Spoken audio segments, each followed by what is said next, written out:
Со 1.380.000 евра ќе се изврши надградба на SCADA системот за употреба и одржување на водоводниот систем во Куманово, рече на вчерашната седница на Советот на општината Оливер Стојмановски, директор на јавното претпријатие Водовод.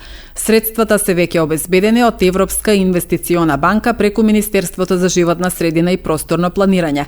За проектот за замена на инсталација на куќни комбинирани водомери, средства во вредност од 1.900.000 евра допрева ќе се обезбедуваат, појасни Стојмановски.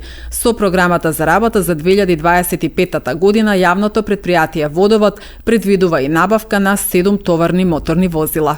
Проектот за употреба и одржување на дел од водоснабдителниот систем на град Куманово во вредност од 1.380.000 евра се средства кои што веќе се обезбедени преку Европска инвестициона банка.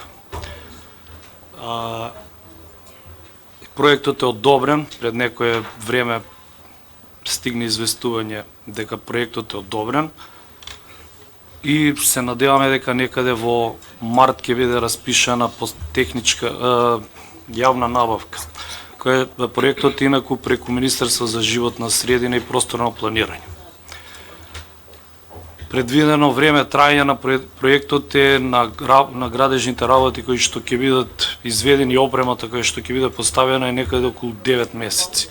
Така да доколку се биде како што треба, се запазат роковите до крај на до средина на 2026 година би требало да биде завршен проектот.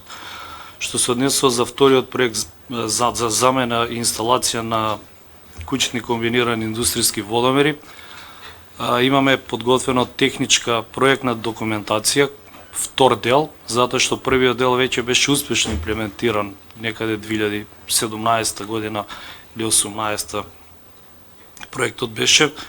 Значи тука бараме извор на средства кои што нормално јавното претпријатие само нема да може да ги инвестира. Така да за проектот за замена, значи ја имаме доставено техничката документација до неколку институции кои што може да обезбедат пари, доколку сето тоа се реализира, ќе биде за јавното претпријатие одлично.